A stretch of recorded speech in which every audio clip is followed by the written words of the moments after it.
Коли тебе спитають, що тут сталося, скажи, що північ пам'ятає. І північ справді пам'ятає. Ну, тільки не ця вигадана північ Гри престолів зі Старками, Холодом, Блукачами і Джоном Сноу, який ніколи нічого не знає. You know nothing, Jon Snow.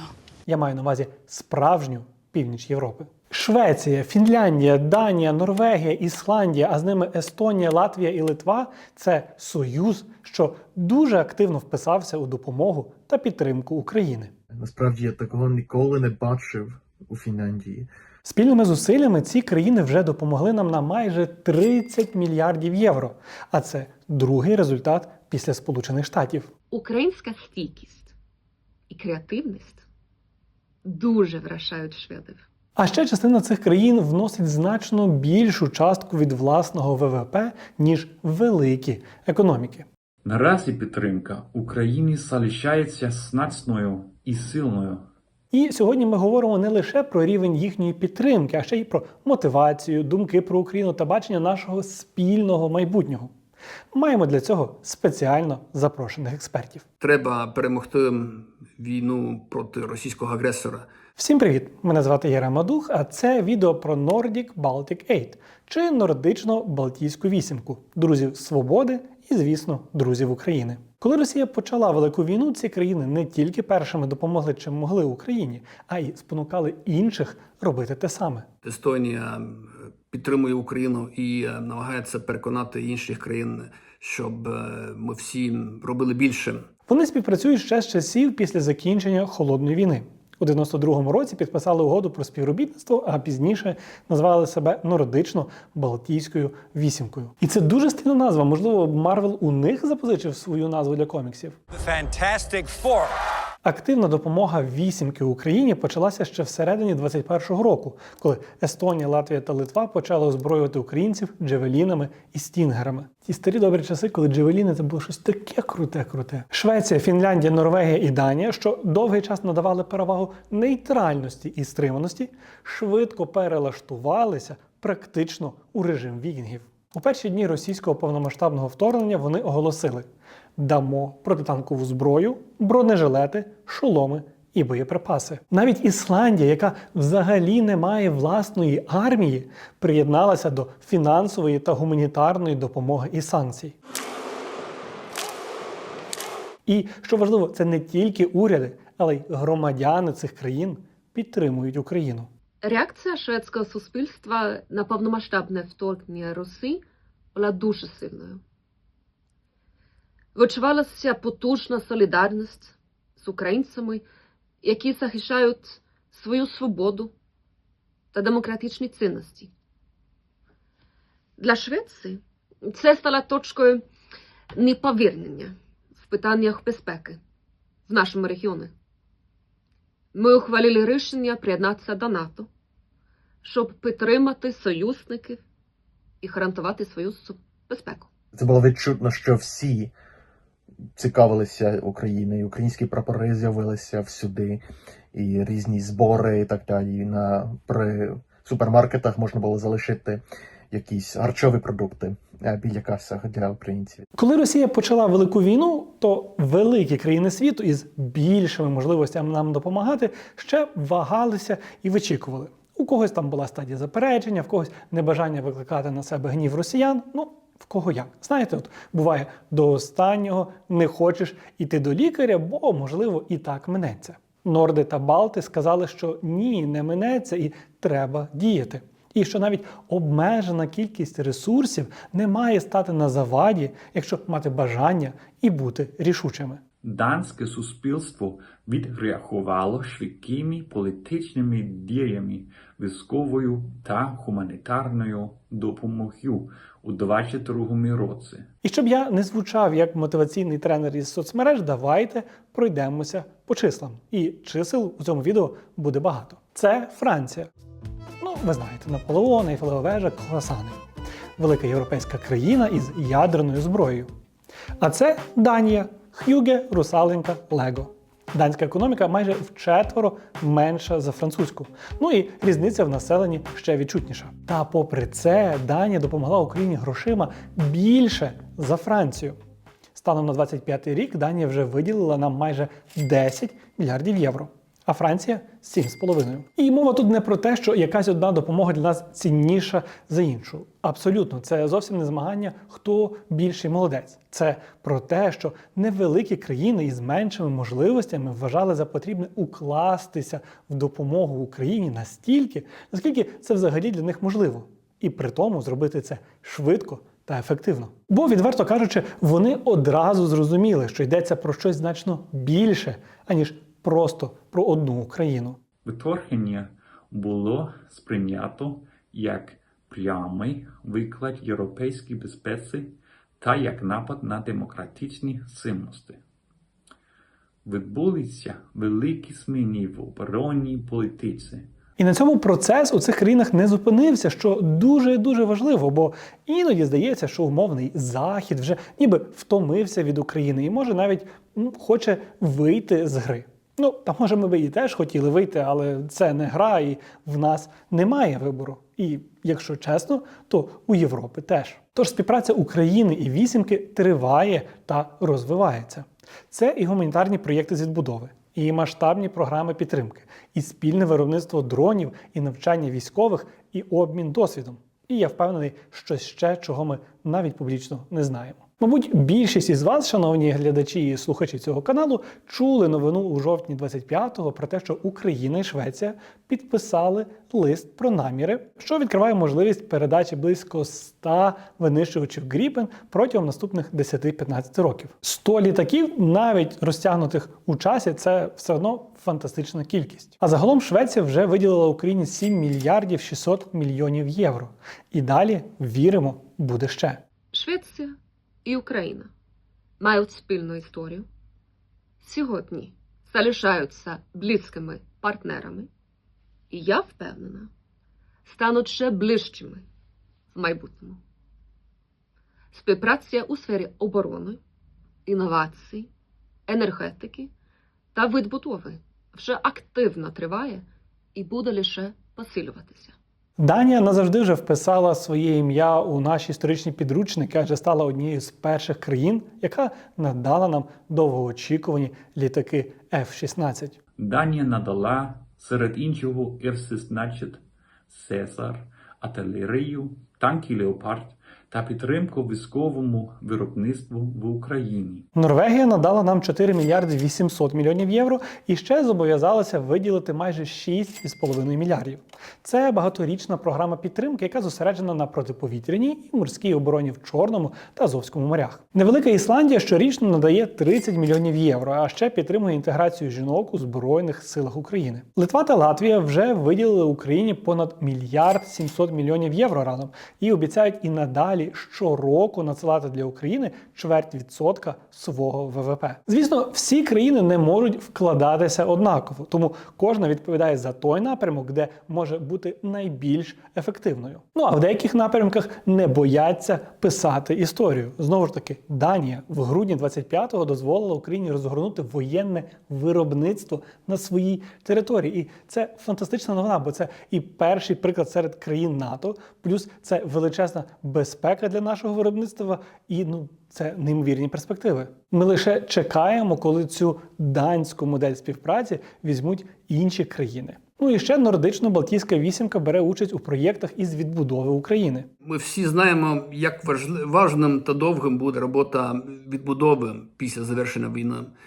Ми це знаємо, тому що ми цим вже займаємось декілька років, особливо в Житомирській області, і будемо продовжувати цю роботу. Дуже багато чорних соціологів та просто нечесних на руку людей протягом років сформували негативне ставлення до соціологів в Україні. Але в мене є опитування Євробарометр, і його результати суперові, адже більшість громадян у нордично-балтійських країнах погоджуються фінансувати закупівлю і постачання військового обладнання в Україні. Просто фантастичні числа.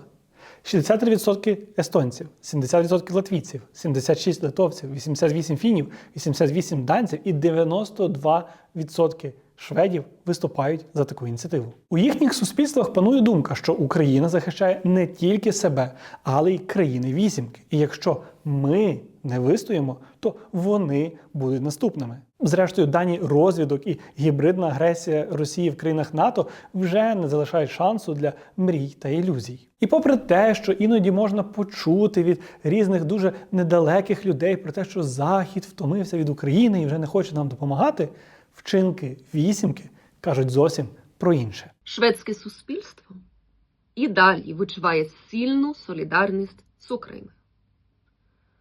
І уряд, і громадяни добре розуміють, Україна боронить не лише свою свободу, незалежність і безпеку. Вона захищає також Європу і європейський безпековий порядок. Тому підтримка України є найкращим способом посилити безпеку саме Швеції. Подекуди ці країни навіть готові жертвувати своїми інтересами в інших регіонах. От, наприклад, буквально на початку грудня шведський уряд оголосив, що вони поступово припинять допомогу розвитку Зімбабве, Танзанії, Мозамбіку, Ліберії та Болівії. І це для того, щоб збільшити фінансову підтримку України. Я дуже радий, що ми все більше дізнаємось один про одного. В Естонії можна бачити українські фільми на лавках, все більше українських книг естонською мовою. І, звісно, в Естонії живуть багато українців, і я дуже сподіваюся, що вони тут себе відчувають комфортно, як вдома, але як у найкращих друзів. І ще ми маємо спільний сумний досвід із цими, здавалося, географічно далекими країнами. То що ж саме пам'ятає Північ? Якщо коротко, то російську окупацію і війни. Балтійські та нордичні країни добре знають, що таке Росія, і тому не мають іншого вибору, як зосередитися і діяти. Напевно, ми всі виросли з історіями про Другу світову війну, і у нас є якісь родичі, які воювали, і так далі. І ось так, коли новини прийшли, що в Україні це ніби відбувалося, як для нас, знову, це дійсно якось був шоком. Наприклад, в 1939 році Латвія і Литва вимушено погодилися на розміщення радянських військових баз, адже пакт Молотова-Ріббентропа визначав сферу впливу СРСР над Балтійськими країнами. А вже в 1940 році на цих територіях запанувала радянська окупація. І тільки за перший рік окупації близько 35 тисяч латвійців депортували.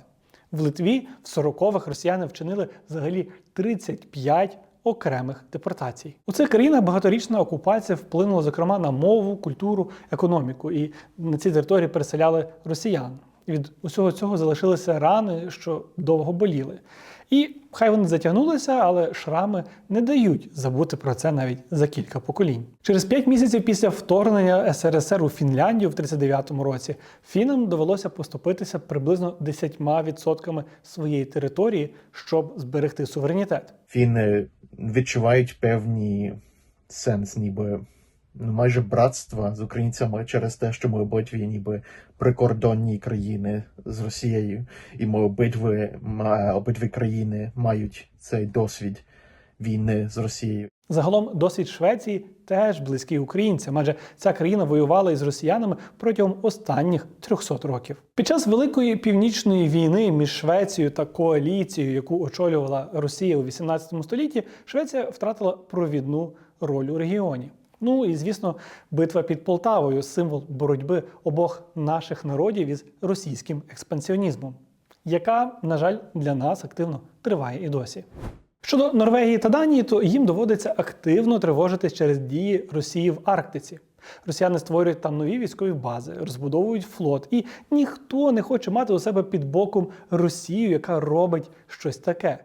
Та й взагалі мати у себе під боком Росію – це щось дуже неприємне. Цікаво також подивитися, як це все сприймається в суспільствах. Адже, наприклад, консервативна народна партія Естонії на виборах до парламенту у 2023 році намагалася зіграти на невдоволенні українськими біженцями. Але у підсумку вона втратила кілька місць і залишилася в опозиції. Під час президентських виборів у Литві у травні 24-го Едуардас Вайткус пропонував не підтримувати вступ України до НАТО і казав, що Росія ніяк не загрожує Литві. Його політичній платформі вдалося набрати лише 7% голосів. В основному це була російськомовна меншина та ті, хто досі ностальгує за радянською окупацією. А, наприклад, партія прогресу Норвегії активно підтримала українських біженців, хоча зазвичай виступає за суворі міграційні обмеження. І у 25-му році в Норвегії були парламентські вибори, на які було просто суперприємно дивитися, бо для українців, яка би партія не перемогла, перемагали в будь-якому разі друзі України. І, до речі, у Швеції до провідних коаліцій не беруть партії з проросійськими поглядами. Їм просто не довіряють і вважають ненадійними. Дані західних розвідок про те, що Росія може почати нову агресію в Європі протягом 3-5 років, перш за все тривожить тих, хто знаходиться дуже близько до Росії. Тому наші нордично-балтійські друзі не тільки зацікавлені в допомозі нам, але і змушені посилювати власну оборону. Як в цілому і вся Європа, але знову ж таки, не вся Європа має спільні кордони з Росією. У рамках проєкту Балтійської оборонної лінії Естонія, наприклад, вже почала у 25-му році встановлювати перші бетонні бункери вздовж свого південно-східного кордону з Росією. А Фінляндія закупила сотні глушників і детекторів, які блокуватимуть сигнали керування, відео і навігації із, як це тепер називають, невідомих дронів. Ну, знаєте, ці невідомі безпілотники, літаки, кораблі і військові без розпізнавальних знаків, які постійно лізуть в чужі країни і постійно мають те саме російське походження. А Литва створює новий військовий полігон у районі Сувалського коридору, щоб посилити оборону литовсько-білоруського. Адже ще з 22-го року говорять про те, що саме цей коридор з Білорусі до Калінінграда стане вірогідною ціллю Кремля в разі війни проти НАТО. Тож на фоні всього цього приємно знати, що проросійські політичні сили і в країнах Балтії, і в Північній Європі заробити собі політичні бали, просуваючи проросійські наративи, просто не можуть. І партії в уряді зовсім змінилися від лівої коаліції до правої, а все ж таки політика щодо України практично така ж сама. Вісімка вже багато нам дала, але головне, що вони не планують зупинятися. Їхня підтримка системна, закладена у бюджети і розпланована на майбутнє. Ми можемо розраховувати на цю допомогу і не боятися, що хтось прокинеться не з тої ноги і передумає. Усі 8 країн підписали з Україною у 2024 році безпекові угоди. В них йдеться про постачання сучасного озброєння, системи протиповітряної оборони та бойової техніки. Але не тільки. Це також фінансування проєктів із розмінування, відновлення енергетичного сектору і цивільного захисту. Наприклад, Фінляндія ще буде намагатися пом'якшувати екологічні наслідки війни. Норвегія брати участь у відбудові України через програму підтримки Нансена. Данія виділила 8,5 мільярдів євро через фонд підтримки України, що діятиме до 2028 року. Швеція пообіцяла ще 6,5 мільярдів євро військової допомоги на період з 24 по 26 роки. Ну і ще планує збільшити свої відрахування до фонду зеленого відновлення України на 23 мільйони євро. І ще в грудні 25-го норвезький уряд затвердив фінансову підтримку України на 26 рік на рівні 8 мільярдів 200 мільйонів євро. Ось така вправа з відмінювання числівників. Вісімка також послідовно підтримує вступ України до НАТО і до ЄС. Ми знаємо, що перспектива членства в цей важкий час дає людям надію на краще майбутнє для себе і для своїх дітей. Тому ми підтримуємо Україну на шляху до членства в Європейському Союзі. Ми ділимося власним досвідом реформ і будемо це зробити все більше. Але навіть якщо Україна вже багато зробила, не можна дозволити собі уповільнити темп, тому що залишається ще багато роботи. І хоч цього всього багато, але і це ще не все. Наші нордично-балтійські друзі можуть навіть більше. Про це, зокрема, йдеться у дослідженні Сагайдачний Security Center. Власне, багато того цікавого, що я вже розказав, це теж і звідти. Наприклад, вісімка може скоротити морський експорт російської нафти і нафтопродуктів. Адже близько 60% експорту сирої нафти йде через Балтійське море. Так, ми чекаємо, що цьому сприятимуть нові санкції Євросоюзу і США. Але якщо ще і фізично не пропускати російську нафту, то це точно буде ударом одночасно і по російському маршруту, і самолюбству. Ситуація перемога-перемога. Зрештою, російські гібридні атаки в Балтійському морі буквально підштовхують до того, щоб обмежити доступ російських суден до данських проток. І є цілком законні механізми це організувати. І якщо піти на такий крок, то іншим країнам доведеться збільшити видобуток нафти. Норвегія, як найбільший експортер нафти у Європі, може збільшити виробництво і таким чином посилити енергетичну безпеку на континенті. Також країни ще обговорюють застосування так званої норвезької моделі. Це коли Осло надає фінансову підтримку для роботи спільних військово-промислових підприємств. І це дуже класна новина, тому що зараз оборонному виробництву України не вистачає грошей, а інвестиції можуть вирішити це питання. Схожу дію вже робила Данія в квітні 2024 року, коли першою закупила зброю для України саме в українських виробників. Тоді Україна отримала 50 мільйонів євро, які пішли на виробництво САУ «Богдана». Потім, побачивши гарний приклад, Україна та Данія підписали контракти приблизно на 535 мільйонів євро на закупівлю українських артилерійських систем, ударних дронів, протитанкової зброї і ракет. І гроші на це, окрім урядів цих країн, забезпечили так само доходи від заморожених російських активів. Це, як на мене, прямо супер справедливо. І це, зрештою, не лише моя думка. Плюс Фінляндія та Естонія також зацікавлені у такому форматі співпраці. У цей час ми обговоримо користування заморожених російських активів. Звичайно, на Естонія на боці тих, хто вважає, що це найкращий спосіб для фінансування України. Крім оборони і відбудови, країни вісімки можуть підтримувати і українські неурядові організації, аналітичні центри, адвокаційні платформи і освітні установи, які працюють у сфері безпеки та оборони. Тобто плани на майбутнє у нас є. Хоча, звісно, для українців зараз складати плани, можливо, трохи зухвало або наївно. Та це краще, ніж у напружений момент будемо метатися з боку в бік, не знаючи, за що хапатися і до кого звертатися. Хочеться, звісно, щоб ми могли будувати дружні і партнерські стосунки з іншими країнами не тільки в контексті війни, а й просто для життя. Але поки що ми змушені більше уваги приділяти саме оборонним проєктам та відбудові. На мою думку, між Данією та Україною все склалися міцні зв'язки, які в майбутньому стануть ще міцнішими. Це стосується культури, громадянського суспільства, бізнесу та політичних альянсів.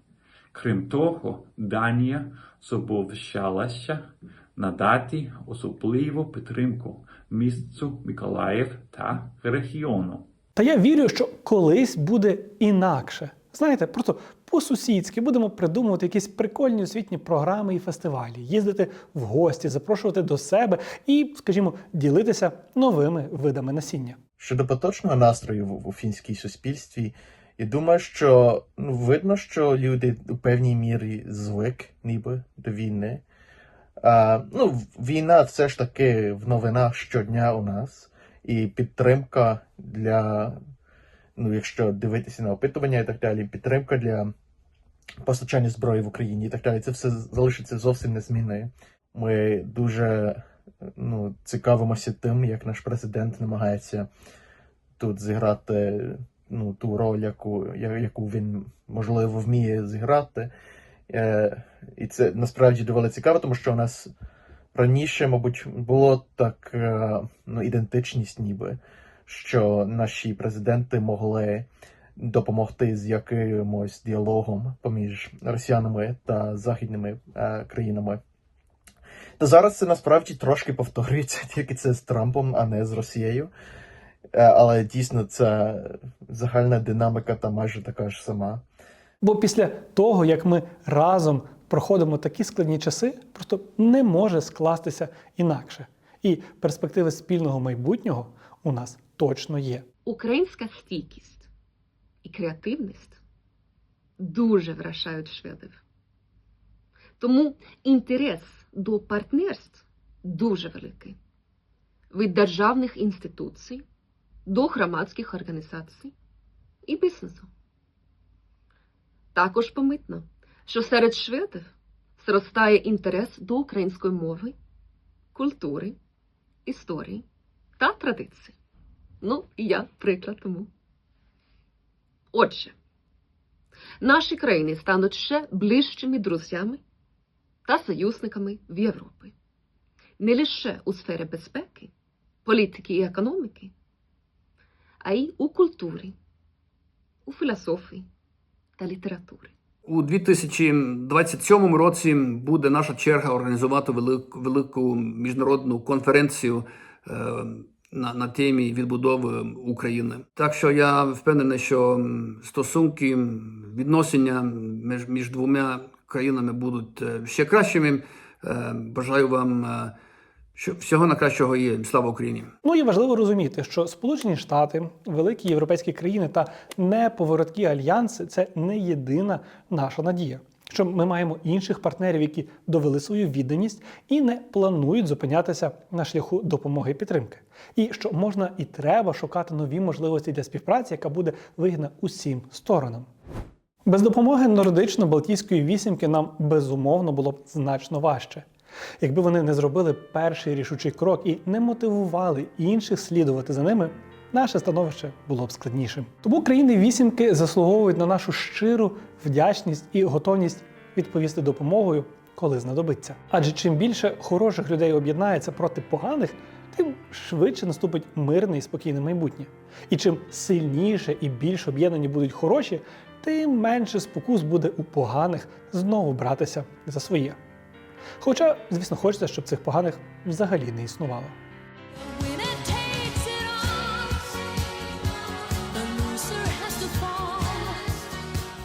А я дякую усім, хто додивився відео аж до цього моменту. Буду вам вдячний за коментарі і поширення, а також я вірю, що сюди прийдуть дивитися це відео і наші друзі зі згаданих країн, тому можете написати їм кілька слів подяки. Можна англійською, а можна і українською. Як бачите, вони всі дуже гарно володіють нашою мовою.